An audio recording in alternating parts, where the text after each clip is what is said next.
Well, thank you all for coming. And I'm really awed by this amazing panel of speakers we have tonight. I'm going to just briefly introduce everyone, or not so briefly because they all have amazing bios that I've tried to compile and condense, and Mike's also, Mike compiled, I condensed, maybe we should say. So I'll introduce them, and then I'll start by asking for just any kind of brief observations or reflections on the films that we just saw before kind of diving into more specifics about their personal histories in Chicago with police surveillance and repression. And I will start, I guess I'll go in order from your left, the audience's left. Hatem Abudayyeh has been with the Arab American Action Network, AAN, since 1999 and was appointed executive director in 2003. The son of Palestinian immigrants who themselves were leaders in Chicago's Arab community, Hatem was born in Chicago and coached varsity basketball and baseball as an administrative assistant at Mather High School before joining AAN. He was elected vice president of the board of directors of the Coalition of African, Arab, Asian, European, and Latino Immigrants of Illinois in 2006, is a founding advisory board member of the National Network for Arab American Communities, and sits on the National Coordinating Committee of the United States Palestine Community Network. He and his wife, now I asked for the pronunciation of his name, but I'm not sure I'll get his wife's name right, but Naima Sadeh Abudayyeh. Nerma, were profiled in the 2003 PBS series The New Americans.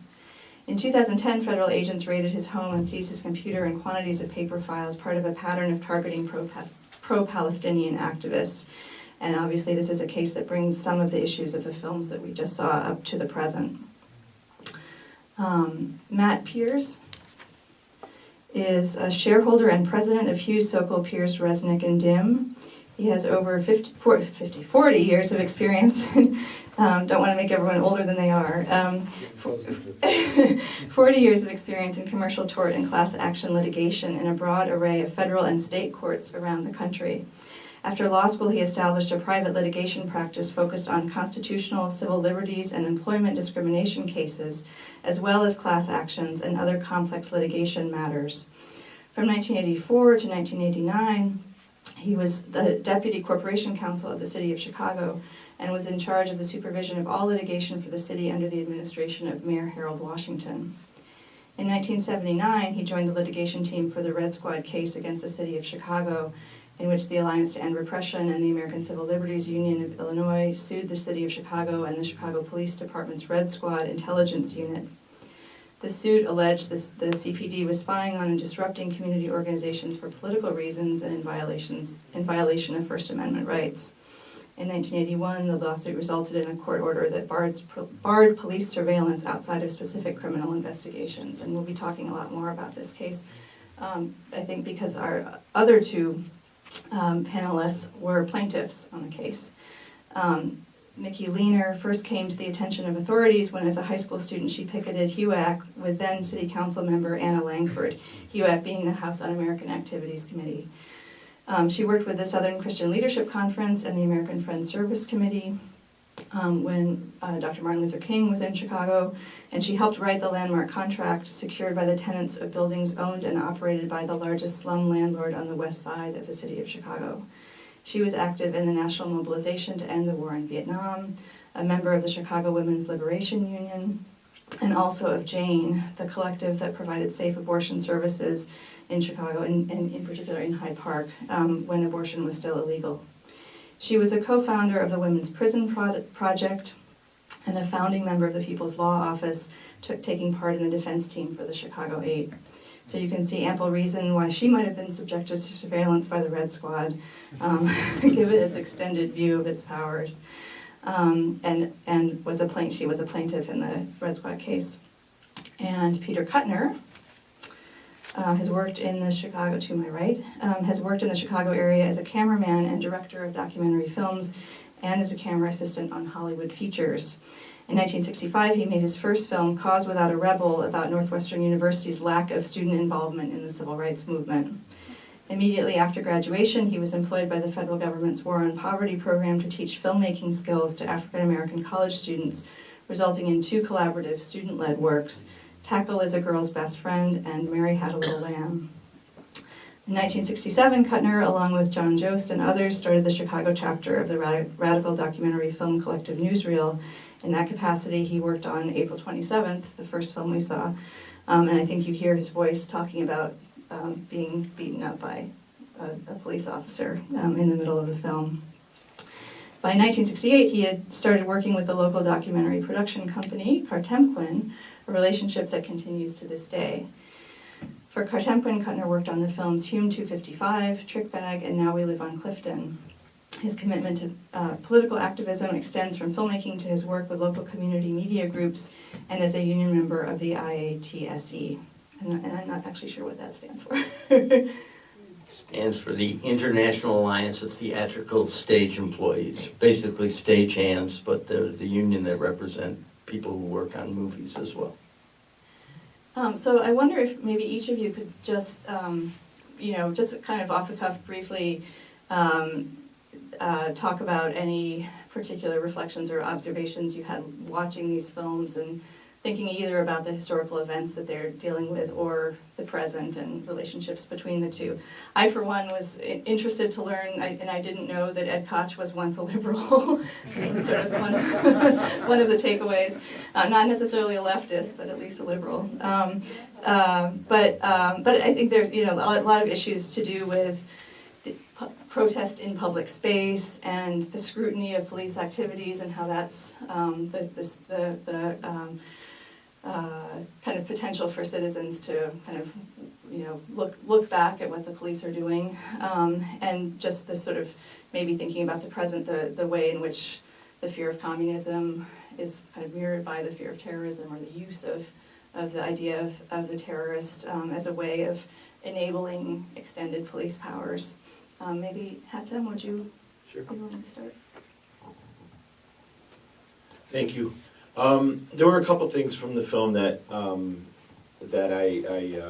I was thinking about while watching. One was the slogans in some of the protests being, very similar to the slogans that we still use at a lot of the protests, anti-war and stop war and end racism. Right? We were part of the American Action Network is a member of the Chicago Alliance Against Racist and Political Repression.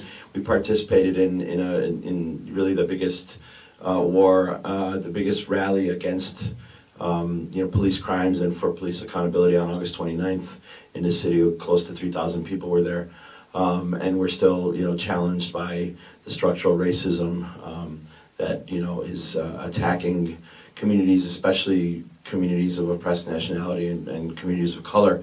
And that's the second part of the second film that really resonated with me, because the last scene where the infiltrator talked about the Panthers, and in all of our presentations now for almost 5 years since the raids on my home, we always talk about how the Palestinian community, Arabs, Muslims, are not the first to come under government repression in this country, and not even not even the worst scenario or the worst case. The Black liberation movement in this country was absolutely devastated by FBI surveillance and COINTELPRO, leading to massive arrests, the destruction of organizations and assassinations. We as Palestinians have come under some very vicious repression as well. We'll talk more specifically about that here, but nothing like what the Black Liberation Movement, the Black Panthers, the Chicano Liberation Movement, the Puerto Rican independence movement in this city, in New York and other places. So it's a continuum, and they're going after people like they always have, people that are trying to do social justice work, people that are trying, to make their communities, make things better for their communities and the lives of their community members. I guess that my primary reaction to these films was that there was something quaint about both the tone and the imagery, and I don't just mean the big collars and the long hair and all that kind of quaint. I mean the political engagement was so quaint. The idea that we could and did go up to Red Squad agents at demonstrations and sort of confront them and take pictures of their headquarters and so forth. Things are so much worse now in the context of government surveillance, both because of technology and I think because we live in the post-September 11th world, which is in many ways a dramatically different world, that I found myself in some ways longing for the good old days when these battles were taking place at a winnable level. You know, both the Handshoe case with the New York Red Squad case and the case in Chicago that I worked on ended up with pretty good outcomes. In Chicago, we had, for a quarter of a century, the most sweeping set of restrictions on government harassment and surveillance of lawful political activity that existed anywhere in the country and therefore probably anywhere in the world. And it was quite an outcome for kind of a ragtag bunch of people taking on these, but it was doable in part because the opposition, if you will, was takeable, winnable, beatable. The Red Squad were more of a joke than a danger when we really dealt to their files. They weren't very good. They didn't come up with useful information. They ruined some people's lives. They were terribly damaging and dangerous in that regard. But as surveillance experts keeping tabs on political opponents, they were terrible. We're not in that world anymore. We're in a world of kind of total information, both the information that we as users of the internet and interactors with social media are accustomed to getting every day, but also the much greater degree of information that government surveillance entities are able to collect now. It's a whole new and not a better world in that regard.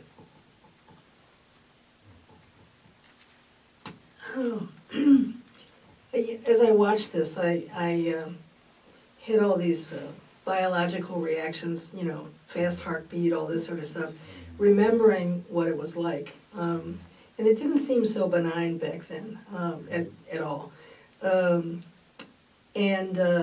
We also smoked a lot. That was the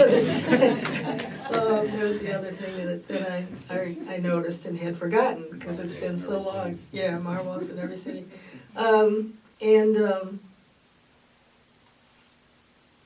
I think that I lost my train of thought. Sorry about that. One of the things I was reminded of is the role that the Young Lords in the city were founded. The Young Lords organization was founded here in Chicago and didn't get a lot of press, so to speak. They were small here, but very vocal. Cha-Cha Jimenez is one of the people that was a leader of that group. But they were much more active in New York. I was also reminded how the Red Squad or the FBI, I'm not sure which, would go to people's houses and engage their parents. We were still in the era of in loco parentis back then.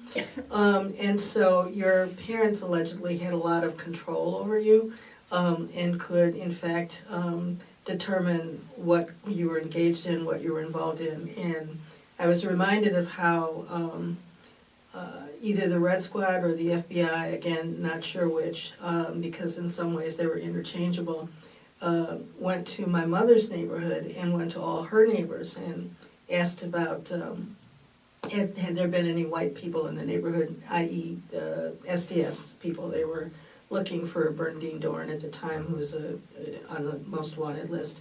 And then asked my mother to come down to headquarters and talk to them about me. And of course, she, being a very responsible and upright citizen who wouldn't ever participate in an anti-war demonstration, very much obliged them. But it was the I reminded of the constant taps on your phone, where you could hear the clicks and the, the sort of background noises, very intimidating, but it didn't stop any of us.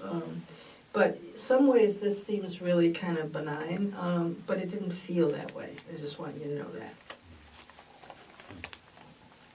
I had never seen this, the New York Red Squad film before, and what I was struck by was, because I knew the Red Squad in Chicago and I knew the filmmakers in Chicago, and either the New York Red Squad is very large or the New York filmmakers are very small. The Red Squad in New York looked much bigger than the guys that I remember. Corey Daly was like a linebacker.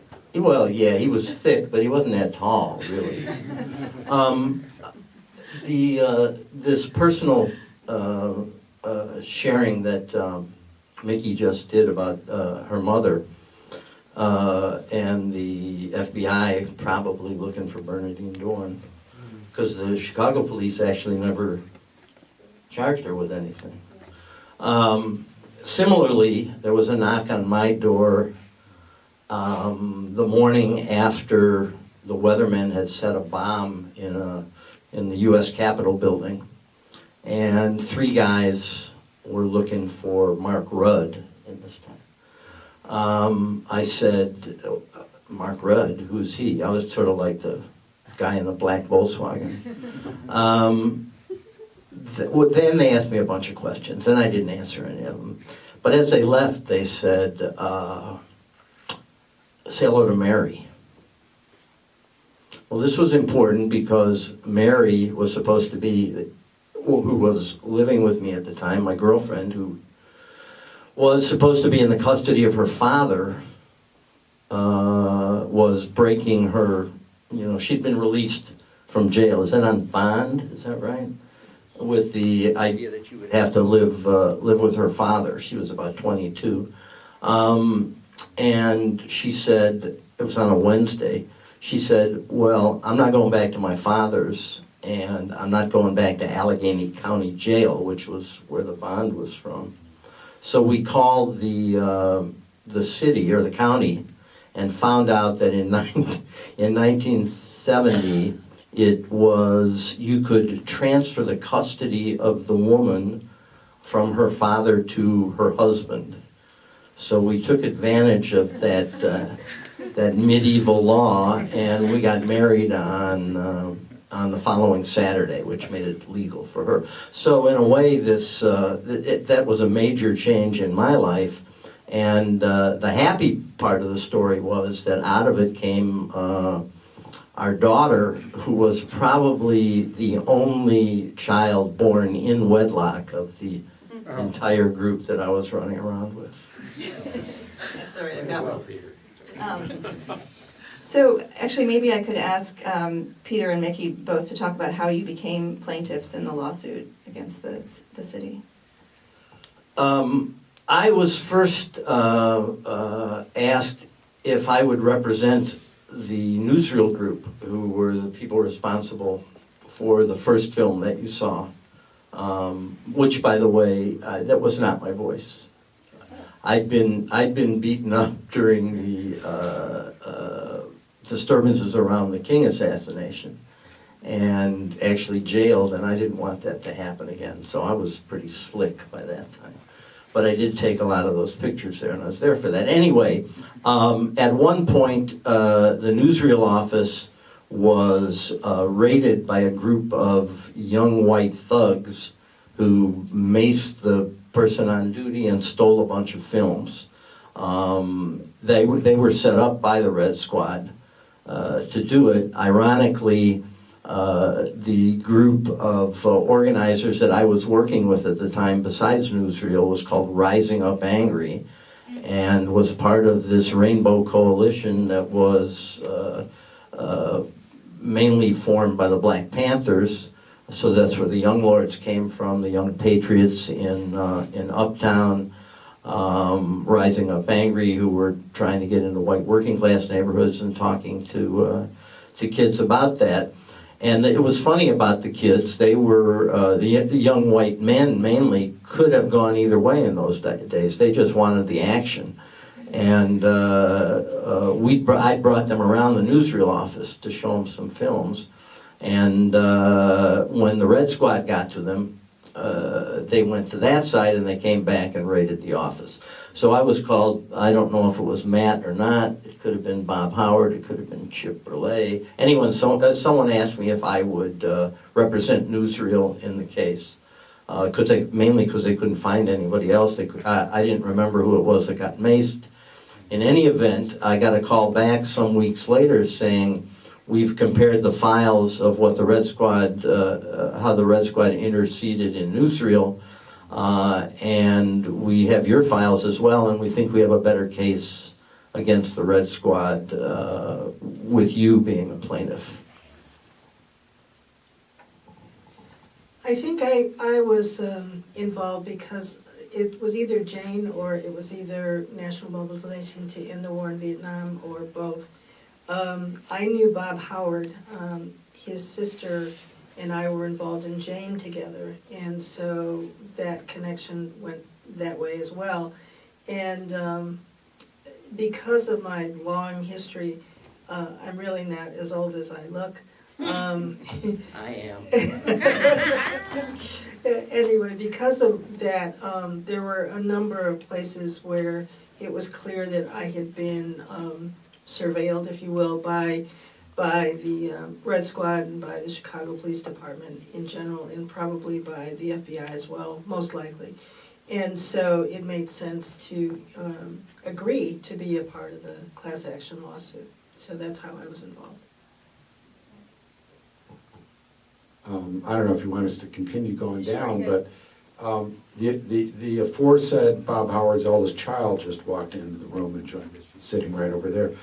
I got involved in the case through Bob Howard.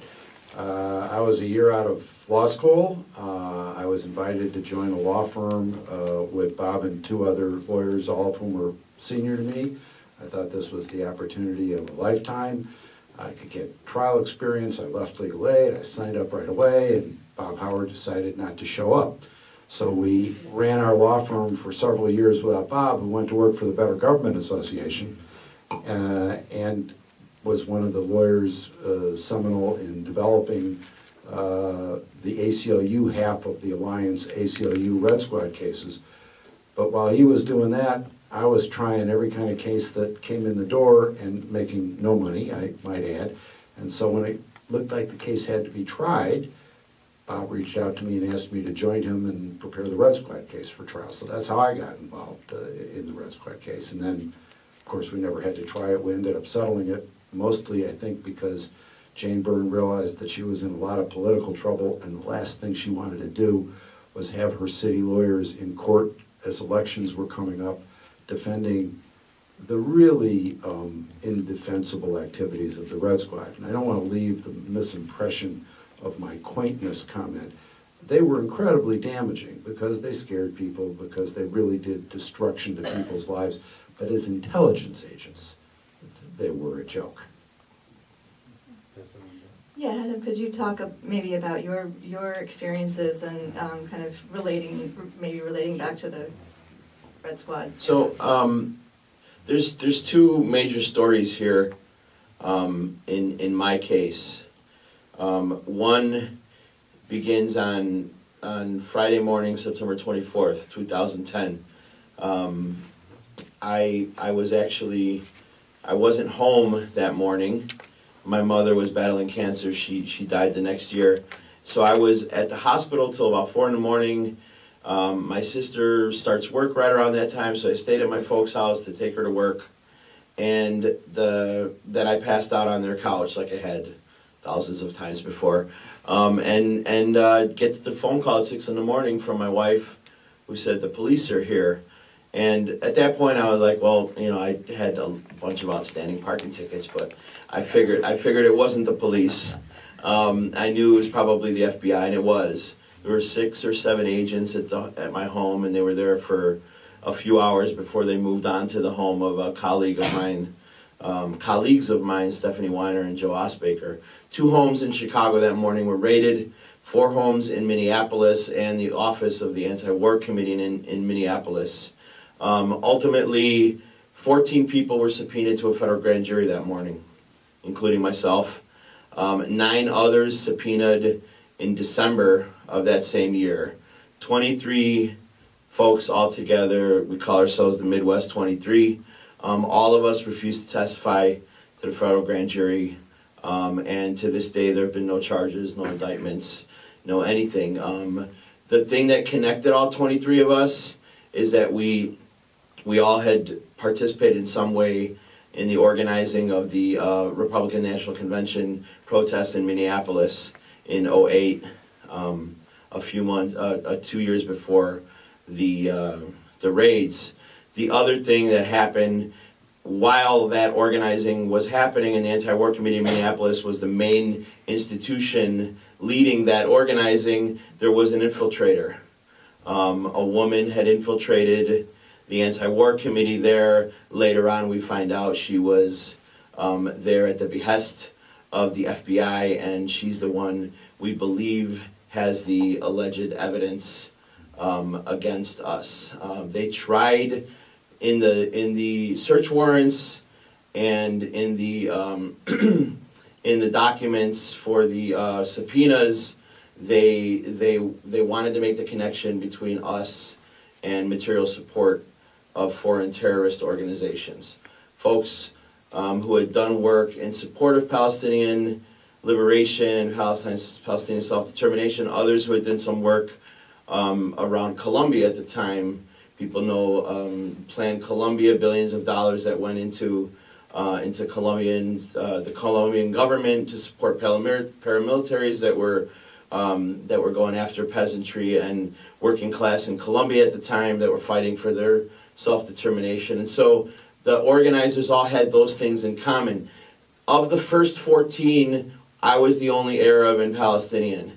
But then we realized that there was a shift in the focus and the targeting in December, because of the 9 in December, 6 were Palestinian, the other 3 were Palestine Solidarity activists. So it became pretty clear then that although we had this connection, that we had worked together on the RNC protests, that they were really going after Palestine support organizing. Palestinians like me, who worked with the United States Palestinian Community Network, an Arab and Palestinian group working directly in the community, in the affected community, and then solidarity activists as well. And again, we've talked, I've done many of these over the years, and we always talk about the continuum. We talk about the attack on oppressed nationality groups, the attack on folks that are doing effective, what I believe to be effective, impactful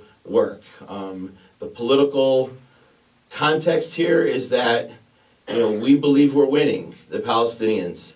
We believe that Israel is being seen now as the pariah apartheid state that it is, even in the United States.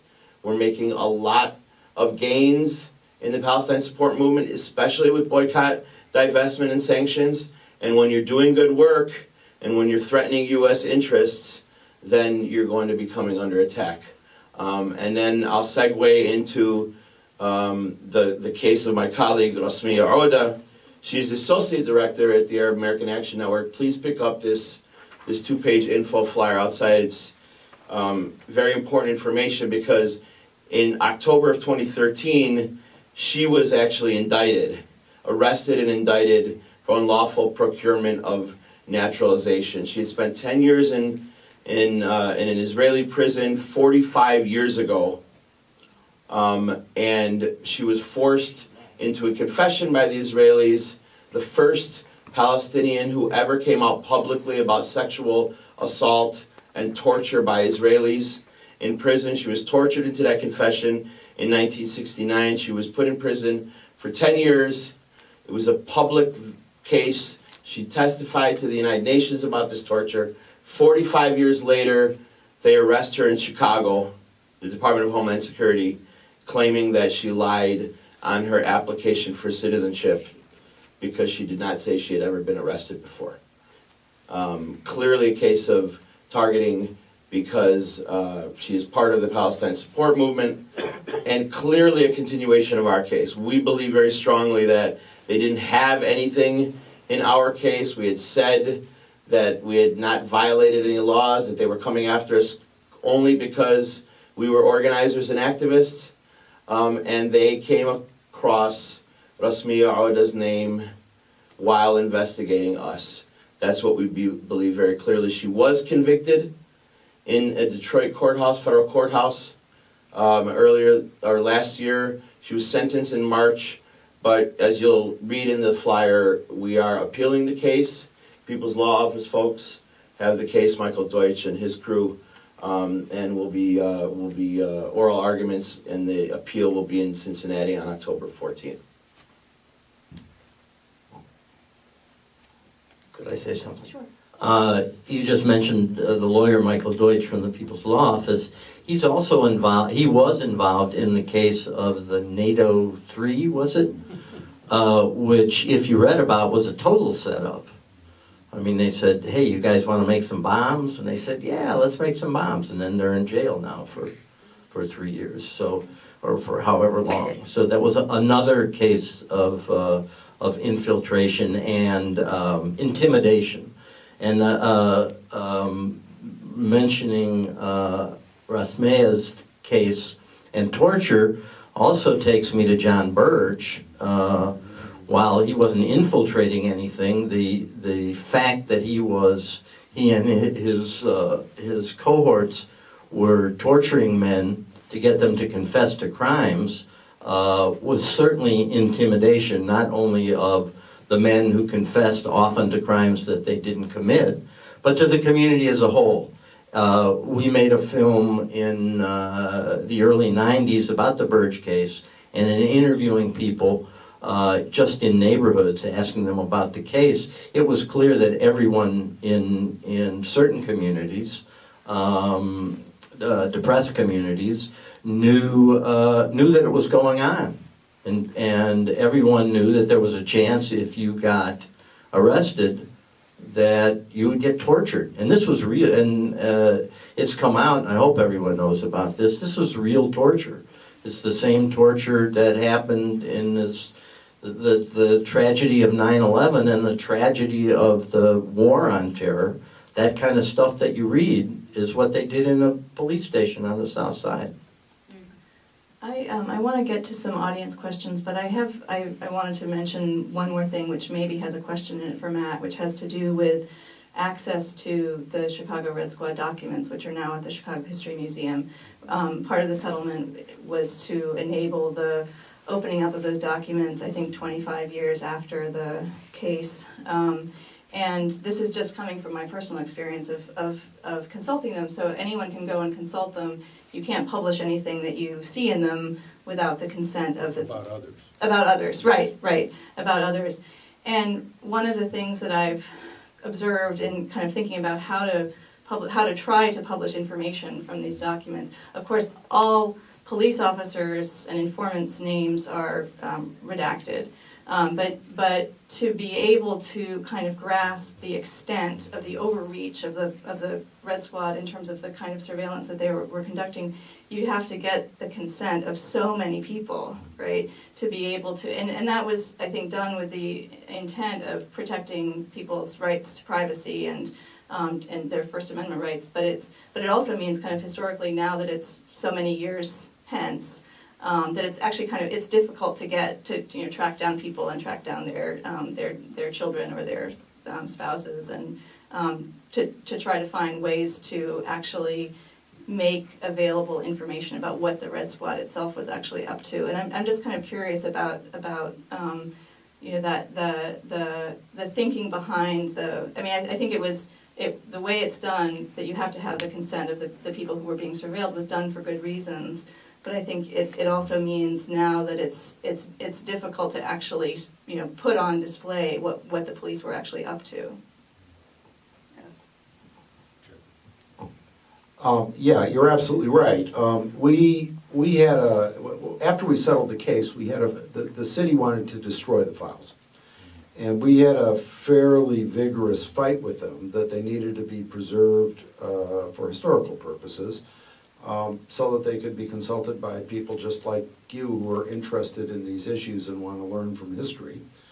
But there was a lot of ugly personal stuff. I mean, again, please understand, for the most part, these files were garbage. I mean, having spent, I cannot tell you how many of these files I read while I was preparing the case for trial, thousands and thousands of them.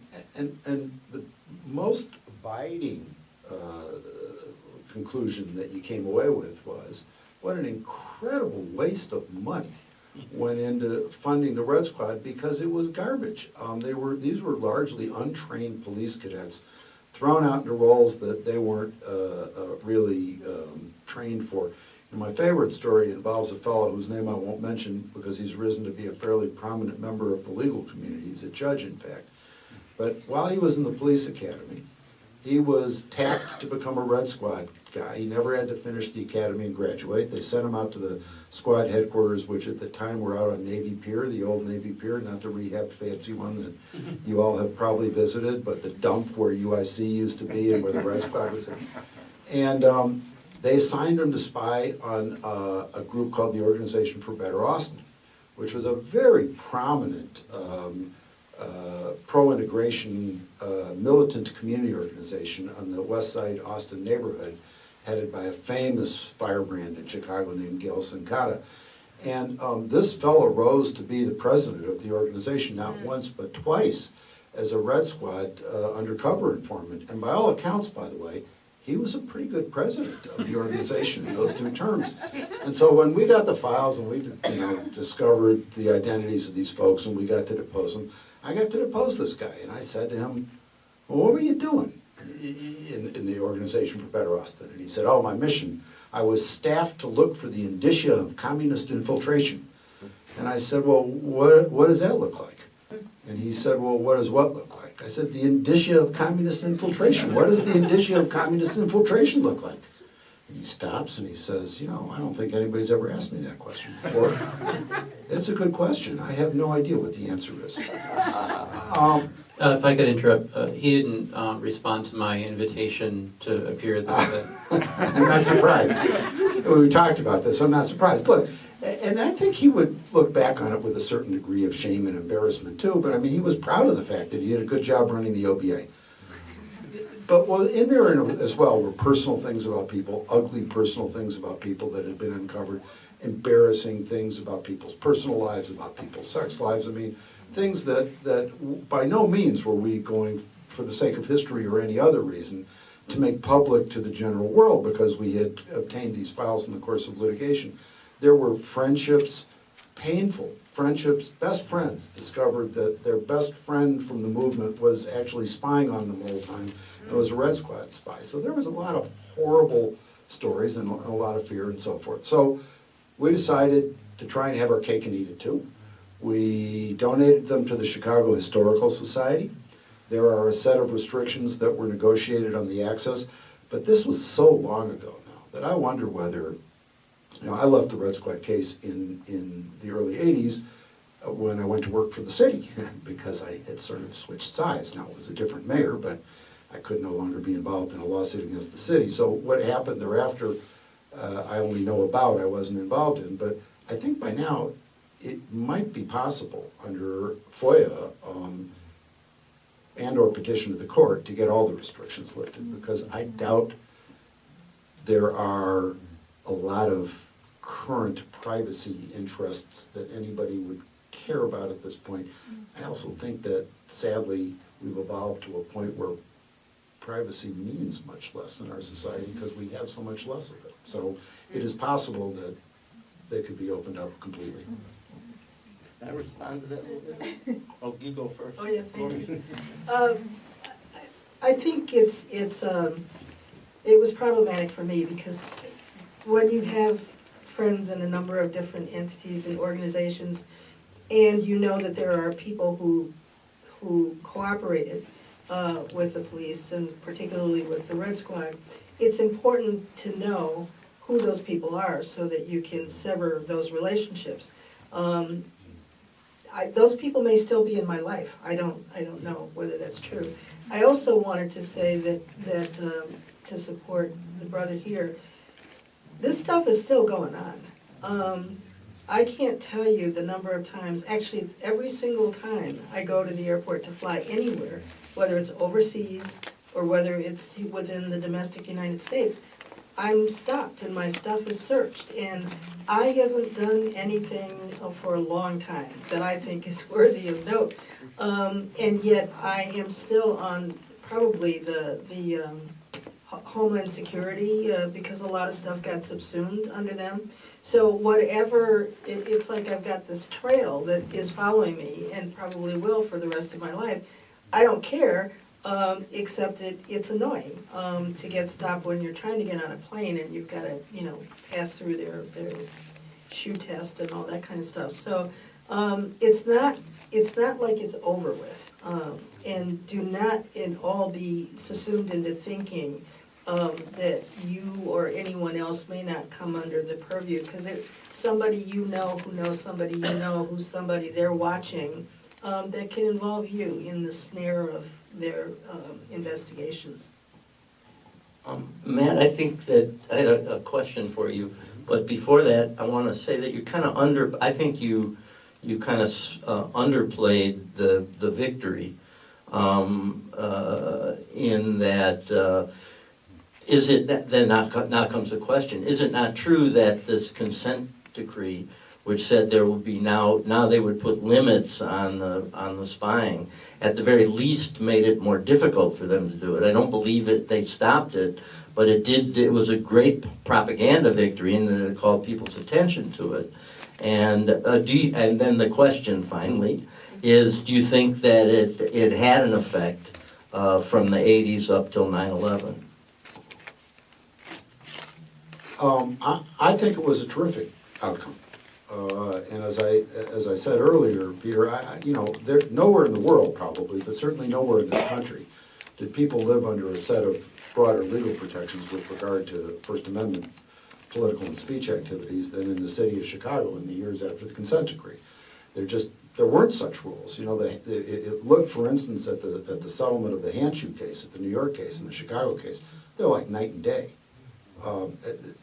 We had the advantage of not only, thanks to the agencies that were litigating it, we had good resources to litigate this case, but we had a political moment, which is often more important in resolving these very political cases.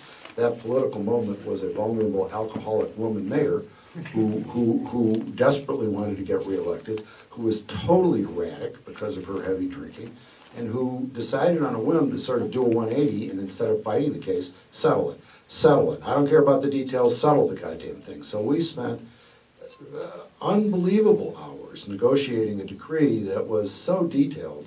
I suspect till the day he untimely passed away not too long ago, Bob Howard may have been the only human being in the world who really understood that decree. It was so detailed and so complicated. That was part of the purpose. That is, we wanted to craft something so Byzantine that it would be almost impossible for them to navigate and engage in these activities. Ultimately, the federal courts wiped it out as a sort of an atavism of another time, but I think it was a terrific victory. Nor do I think, lest my comments be misunderstood with regard to Marie's response, do I think that this was fun and games. I think this was horrible. I dedicated years of my life to doing what I could to decrease it. My point, my depressing point is that not that the stuff's still going on, it's that it's infinitely worse now. The degree of information that is available to everybody, including the government, we all read about it, right? We read about it from WikiLeaks, we read about it from the telephone company litigations and demands in both directions. We are so wired. We are so, here's an example, sort of a benign example, that's a bad word. This officer in the northern suburbs who was killed the other day. The beginning of the investigation that the police engage in is to get everybody's home surveillance videos on their front lawns of all of those homes in the suburbs. As you walk down the street, you're being filmed now. And the government has access to all that filming. So the simpler times that we lived in allowed for us to reach and identify and address the problem of government surveillance, I think, for the last 14 years. That has been nigh on to impossible. And I think the kind of legal victories that we had back then would be completely unreplicable in today's political and legal climate. Well, with that, maybe we can take some audience questions. I think that there's a mic. Mike has a mic for anyone. It's just... That scares us. I think, But not here, there's no surveillance here. So We're going to keep the camera pointed at them. So in regards to what's going on now, I just read in the Reader there was surveillance of the anti-Chicago Games people. And could you bring us up to speed, sort of what the current environment is, what's going on? Well, I don't know that any of us can do that. Maybe you can to some extent from years ago. I mean, I could give a As little far, bit of a... I should say, as far as Chicago authorities go. Yeah. I mean, not federal. Yeah, I was actually going to ask a similar question of Matt in terms of like, what does the intelligence apparatus look like locally now? But I think my assumption, based on some of the work we've done, is that, you know, there is some local intelligence, but that, you know, because the DHS is now in control of it all, the Department of Homeland Security, and they have joint terrorism task forces, and they have, you know, the sharing of information between everybody, that, you know, obviously Chicago's role, or the Chicago police role, is probably almost insignificant in that case. But I will say, we as the AAAN, we as in the Arab community in Chicago, have a lot of, you know, very close relationships with a lot of the different forces in the city that are doing great organizing work. The folks who, you know, there was a victory in the movement for I'm sorry, the Trauma Center. UFC, the Trauma Center at UFC. There was a victory recently. The same folks who led that campaign, the Southsiders Together Organizing for Power, were in the leadership of the Chicago Games Coalition, the Anti-Olympic Games Coalition. You know, knowing what we know about effective organizing in this city and the fact that they come under attack, we have to assume that those people, especially Black-led, Southside-led, the most affected community, the leadership that is Black, as well as the Black leadership of the Chicago Alliance Against Racist and Political Repression, that are trying to do something so revolutionary that it hasn't been done in any other place in this country, an elected civilian police accountability council. That is, I would assume that Matt would agree and others here, that that's very, very threatening. So the evidence of the surveillance, obviously we don't have that, but, you know, we have to assume that, you know, people know, the authorities, whoever those are, know that this is happening. We at the AAAN are starting a campaign. We just launched it, and we're looking at suspicious activity reports, which are very, they're interesting documents that all local law enforcement use. We just sent a bunch of FOIAs to try to get information about that. It's all kinds of questions about ethnicity and color of skin and surnames and all of that sort of thing. We believe it's like the document that allows the Chicago police to work with Joint Terrorism Task Force or federal authorities, FBI, Department of Homeland Security, around the war on terrorism, around the targeting of Arabs and Muslims. Somebody mentioned the entrapment, a case of entrapment. Obviously, the entrapment of young Arab and Muslim men on the East Coast and on the West Coast and in Chicago even, where FBI agents are finding young people on the internet, or they're finding them in their mosques. Young people who we've seen, the vast majority of them have learning disabilities, have very, very low IQs, all kinds of intellectual disabilities, and they're being entrapped into these convictions material support for terrorism when, you know, they probably would not have moved any further towards, you know, any attack on anybody or any kind of terrorism if it wasn't for the FBI going in there and prodding them. You know, again, that's political, right? You know, war on terrorism, justify foreign policy, justify the war, continued war in Iraq and Afghanistan and threats on Syria and Iran and all that sort of thing. How do you do it? You put a local face on the enemy abroad, and that local face, you know, for decades and decades was a black face, was a Puerto Rican face, was a Chicano face. It still is, but it's also an Arab and Muslim face now, and it has engulfed the entire immigrant rights movement. You know, we were a hop, skip, and a jump away from, you know, citizenship for all right before September 11th.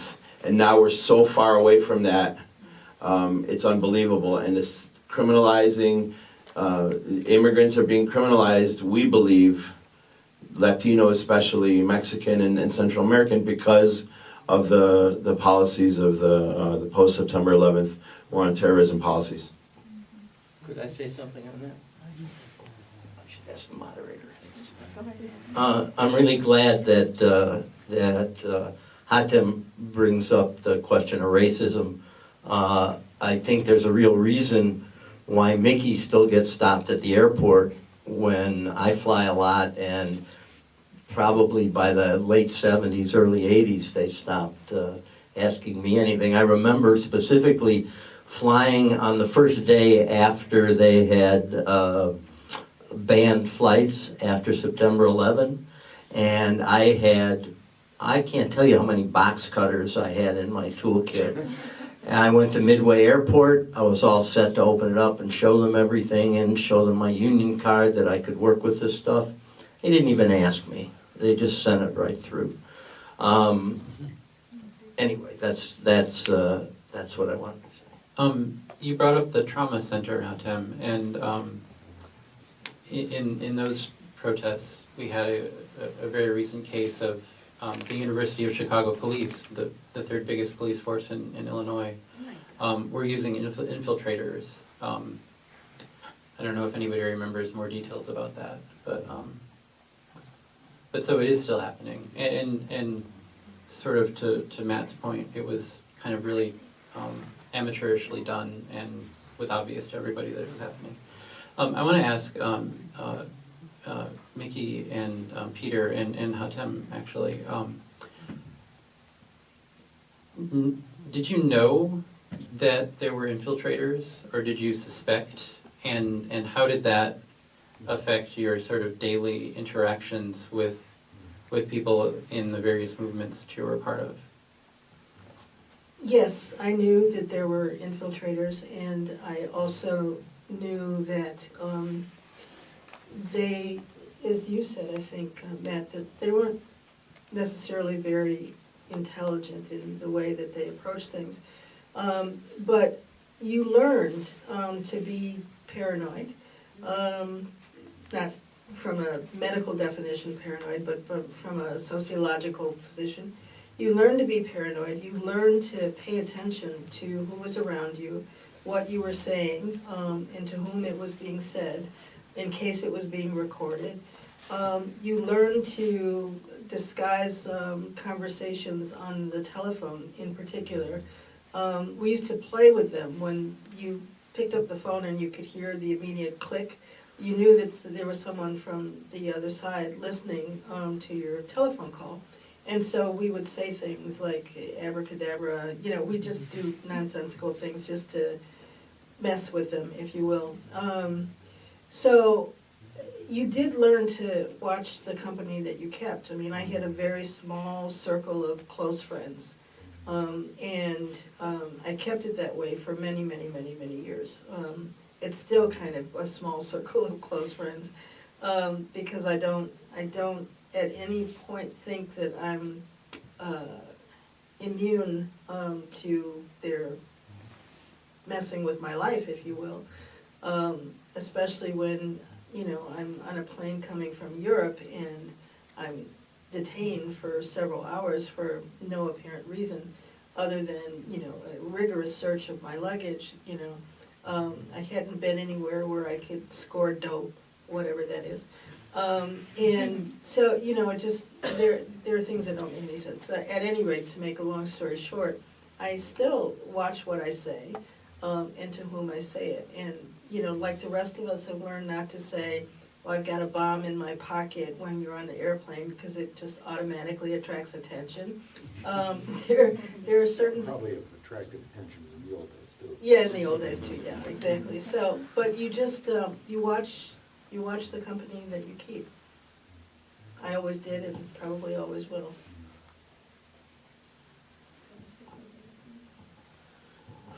I think there's two things. One is that we had always been doing know your rights type of work, and we worked with folks like People's Law Office, folks like the National Lawyers Guild, of course.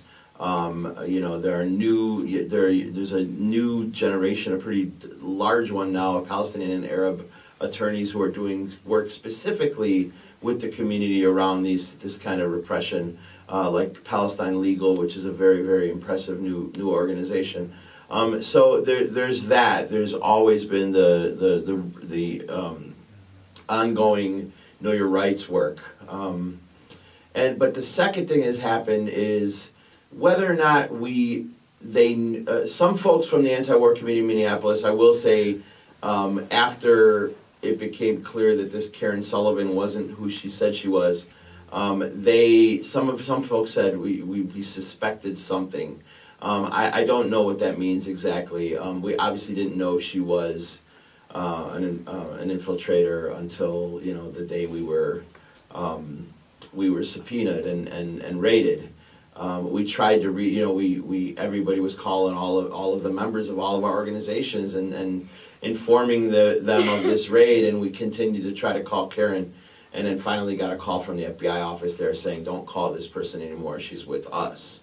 So that happened there, but the devastating thing that has happened to all of our institutions, whether it's Anti-War Committee in Minneapolis or USPCN, AAAN, the other Arab and Palestinian organizations around the country that have come under a similar attack, is that membership is down a bit, right? People are intimidated, people are afraid. Even somebody like Rasmiya Aouda, who leads a membership group of adult Arab women of 600 women, has seen that the participation has been lower recently since her indictment and that sort of thing. So that is a byproduct, of course, of the repression. That is one of the goals, I would assume, of the law enforcement when they go after us. And they've got us playing defense. We've been playing defense now for 5 years, and there's a lot of offense to be played. But we basically have 2 full-time jobs now. We're trying to run our organization at the AAAN. We're trying to liberate Palestine with the USPCN, and we're trying to defend Rasmiya and the folks who are not out of the woods yet. I don't think they've got anything on us. I don't think they're going to indict anybody. But statute of limitations apparently is 8 years, and the arrogant jerk at the U.S. Attorney's Office basically told our attorney, we've got 3.5 more years to deal with this, when he was asked directly whether or not they were going to announce that the investigation was over. They never do that in any criminal investigation, political or otherwise. Doesn't happen. Ever. It never happened with any of the Ever happens. the bankers. The U.S. Attorney's Office never announces it's over with an investigation. So that part at least is SOP.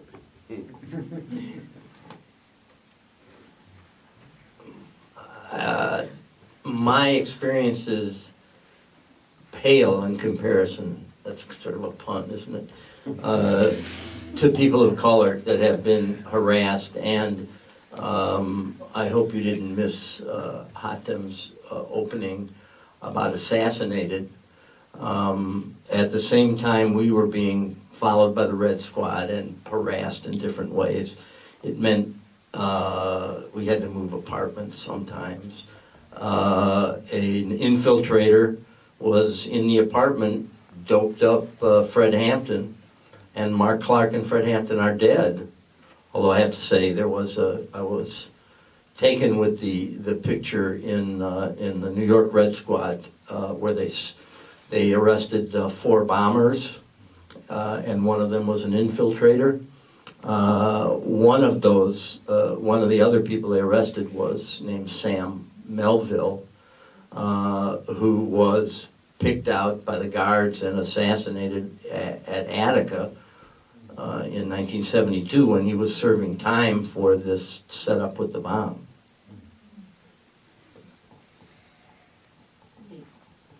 I think I saw another question.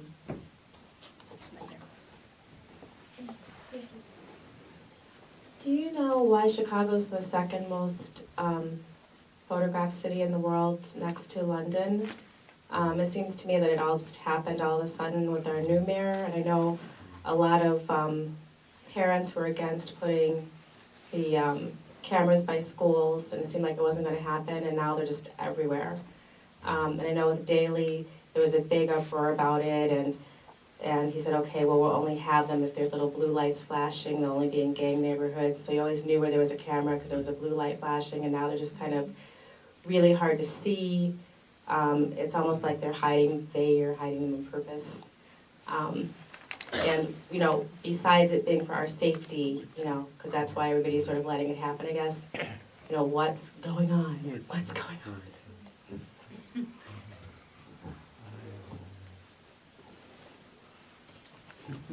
Anyone have any thoughts? I'll venture an answer to that. Hard to tell from here, you know, what the average age is in this audience because of the lighting, but suffice it to say, looking around, I'm betting that most of you are a good deal younger than some of us. You live in a horrible time when it comes to surveillance and protection of privacy. And it's only going to get worse unless there are dramatic changes legally, economically, or politically. You say Chicago is the second most photographed city after London. Frankly, I'd be surprised if that were literally true, but I'll take your word for it. I mean, there's some statistics, some official camera shots we're number 2 in the world. Yippee, remember the story I told about the police officer who just got killed? First thing they did was go to private people's surveillance. We have no idea how many cameras are out there, and I'm not talking about the little blue lights on the corner in high crime areas. I'm talking about home security, institutional security, drone photography. It's the technological explosion combined with the incredible fear, both understandable and overstated, both, after September 11th, has washed away the other side of the balance on this coin. So that our redress now is not in the courts. When was the last time you read about a legal victory like the Handshoe case in New York or the Red Squad case in Chicago? There was another in Seattle, there was another in LA, there was another in San Francisco. I mean, this was kind of like a vogue among progressive lawyers around the country, and they were all, to some greater or lesser extent, successful. That would be suicide in today's legal climate. And instead, our biggest sources of information aren't discovery and litigation about government surveillance, it's theft of information.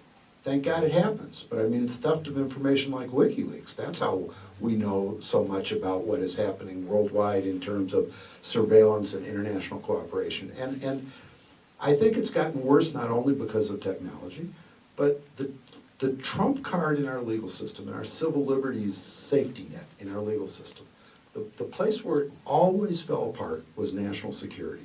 This ill-defined sense in the legal system that when you elevate something to the level of, but it's really important for the survival of the nation, right? It's the security of the nation. That trumps all of the legal protections, I guess under the theory that, you know, without a nation to institute laws, there are no protections, and so we can throw the laws out the window when we declare that the nation is at harm. All of this stuff is now seriously proposed, perhaps not seriously accepted, but seriously proposed as necessary to save us from international terrorism. And while I think it is commendable and wise for activists like you, Hatem, to look back at this history and learn from it and identify with it, I think in many ways what you're being subjected to now is much worse. It's being done at a much higher level than what was done against the Black liberation struggles here. The degree of coordination, both nationally and internationally, particularly with regard to Israel and Palestine, is like nothing that anybody ever experienced in this country 25 years ago. I have represented, as you know, some prominent Palestinian activists in this community, and one of whom with no charges pending. I advised them, because they've been arrested in Israel and declared a terrorist by Clinton while they were in custody in Israel, that they should assume that they have no more privacy, ever, for the rest of their life. That their bedroom is tapped, that when, literally, I've said to this man and his wife, you know, when you're alone in your bedroom, you're not alone. So you must now live your life this way, knowing that you have no more privacy. That wasn't doable technologically a few decades ago, nor was it accepted in such a widespread application as it is today, not only, but very prominently in Palestinian activist communities in this country. So maybe Chicago is the second most, but what I'm telling you is nobody can really count all the cameras out there, and nobody really has. So I don't know what the most photographed area is, but I do know that our urban areas, at least all over this country and in major urban centers around the world, are chock full of cameras, and that those cameras are almost all, one way or the other, accessible to government intelligence agencies. I think one more question, and then we've gone over an hour of this discussion.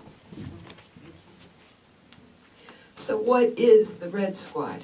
Can we get a very concise, clear definition of it? Here, what was it? Sounds like a legal question. I don't know about that, but I'll try. Do you want a legal or Or historical, or? ordinary? Or just Let's- anything? let's- I'll take a let's be stab at interesting. it. Let's take a stab, yeah. I believe that it started being called the Red Squad because originally its purpose was to root out communism. Sorry. I believe that the root of it was related to the war on communism that started with Richard Nixon and McCarthy and so on. And that's why they were very vigorous with the House Un-American Activities Committee trying to root out communism. And so it made sense to call it Red Squad because they were focused on getting people who were left of center. Does that help? Union members should answer this. It goes back even further. Yeah, the older person. yes. Well, Really old guy up here. right, I'm going to take it back to 1919, when communists and anarchists came to the United States, emigrated after World War I, the end of World War I. We had a very politically, what would you say, politically conservative attorney general named Potter, who raided, looking for anarchists, looking for communists all up and down the East Coast and all across the country. And they did the same sort of thing that people were doing in '68 and people are doing now, that members of law enforcement would engage and infiltrate and intimidate. So I think that's where the name Red Squad came from. And I'll speak a little to less to the infiltration and spying, although somewhat to that. It was really oppressive to be walking down the street and have a car drive by and a plainclothes cop yell stuff at you about your personal life. that your wife was sick or that your kid just changed schools. It just made you heard in the Red Squad film here that one cop said, this may be your last demonstration, and that man or woman stopped being politically active. It was a little scary. It made me think when the John Birch film that we had made that really didn't expose anything that wasn't already public, showed on POV in 1994, I made sure all the lights on my car worked. I made sure that all my traffic tickets were paid, all my books were back to the library, because I had no idea. There were other filmmakers involved. We had no idea how deep was there a secret police department running the other one. We just didn't know. As it was, nothing in Chicago happened. I mean, I expected the police union at least to write to the Tribune and say, this is outrageous, but nothing. They must have just written him off. Just to add to that, in Chicago, police infiltration and disruption of dissenting groups goes back to the Haymarket riot. So we really the historical antecedent of the Red Squad, which was your question, is the labor unit in the Chicago Police Department. It morphed. The Palmer raids were very significant in terms of sort of the national anti-foreigner and anti-subversive hysteria. But Chicago was a rough and ready town back at the time of World War I, and not particularly focused on ideological matters, but there was huge wealth being made in the Chicago area. This was, the transportation hub of the emerging nation. And the greatest fear was by the wealthy against union activists back in the 20s and 30s. And so the historical antecedent, literally, of the Red Squad was the labor unit of the Chicago Police Department, which morphed at some time in the 50s into an anti-communist mission as well, and ultimately developed the moniker the Red Squad. But it was really, and you as a labor activist, Mr. Kuttner, it was really labor organizing that was the first the trigger for this. And as labor's militancy declined after World War II, as unions started losing numbers, as laws became more hostile to organized labor in many ways, there was sort of mission drift and really mission search for these units. They were kind of, you can sort of look at them and say, oh my God, who do we spy on now? Labor's kind of a bit more of a pussycat and less of a tiger than it used to be. Communists. Looking for communists was a political vogue in the 50s, and local police departments went right along with it. Even though, as my unnamed deponent said, they had no idea what the indicia of communist infiltration looked like. And that goes along with the further mission drift toward Black Liberation Movement and other movements that it became.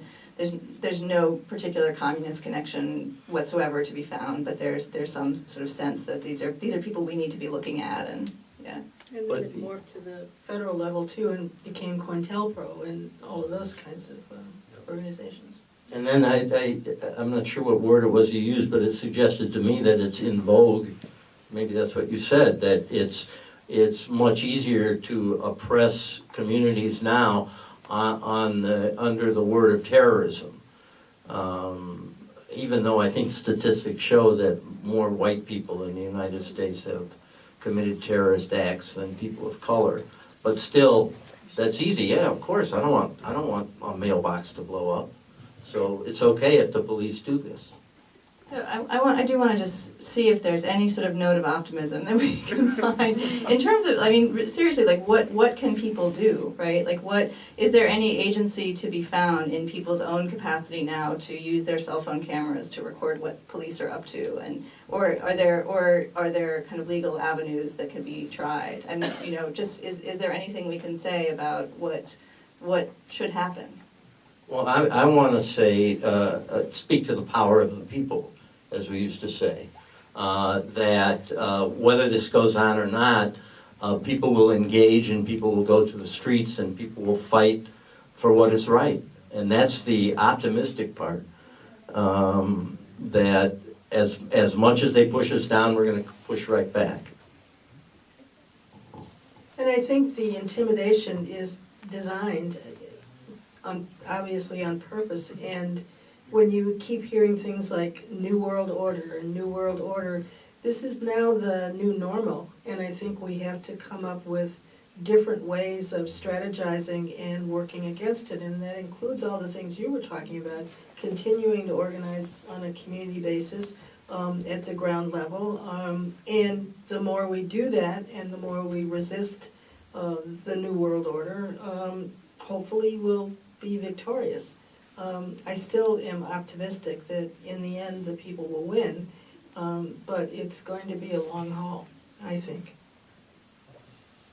Probably the dumbest truism anybody could come up with, right? But technology's also done some very wonderful things, and one of them is happening in the way that more, I don't know what the word is, but let me say routine police abuse as opposed to politically targeted police abuse is being much more documented and exposed than it ever was before, for the same reason that our privacy is gone. That is, that there are recording devices everywhere. We all walk around with them all the time and take selfies and pictures of others and videotapes and panoramic views and all the other stuff that we now consider to be the new normal, right? That's just the way we live. And so, yeah, there's been some positive.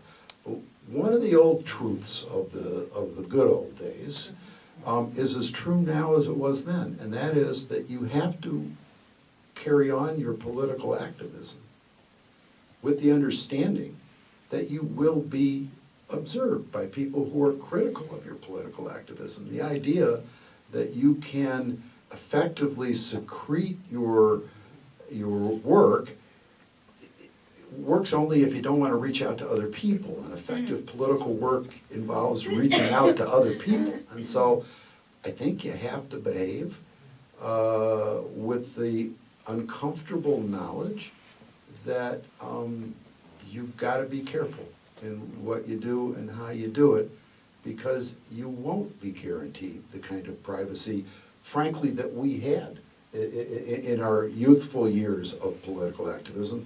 It's gone, and I don't think it's coming back. The nature of political activism always adapts to the circumstances of society at large, and in this case too, difficult as it may be. So I talked about how membership in some of our Palestinian and Arab organizations is down a bit since the raids and since the arrest of Rasmiya. There was a prominent case of infiltration in New York as well, with probably the most left of the Palestinian organizations there, called Al-Awda, which means the return, the right of return coalition. 2 cops actually who had been in the group for a long time.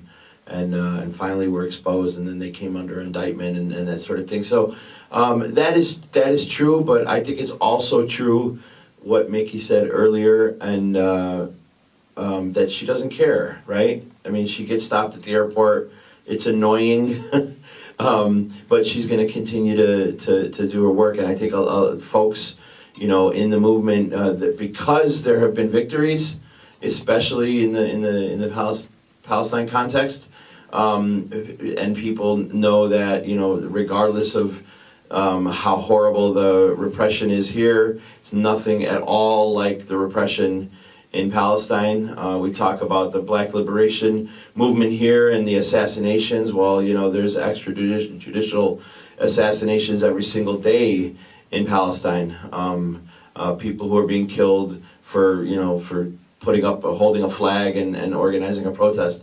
So I think people in the United States that do the work that I do understand that and are not giving up. And I think there's also some new political space that is being carved out by the new civil rights movement in this country, the Black Lives Matter movement. I think it's important that we're always talking about it in the context of every single one of our social justice movements, because there's political space being carved out there. And I look at Fred Sau, a friend of mine, a colleague from ICRR, and I think about 2006 and the massive upsurge in the immigrant rights movement, 750,000 people that we put in the streets in Chicago, defeating the worst anti-immigrant bill that we'd ever seen at that time, Sensenbrenner. It was the people in the streets that defeated it. It was nobody from the city council. It was nobody from the state legislature. It was nobody from the federal side. It was the people in the streets who defeated that thing. And it was the people in Baltimore and in Ferguson who have come out into the streets and said, we're carving out a new political space for our people meaning black people in this country. And it's been incredibly important, and it's been incredibly inspiring. It's been so inspiring to people in the Arab community, people in Palestine, Palestinians here. And that is, something that, it's clear that that is not going away and it's not abating. And that's what we, people in this room and us here, have to continue to support. Let's thank our panelists.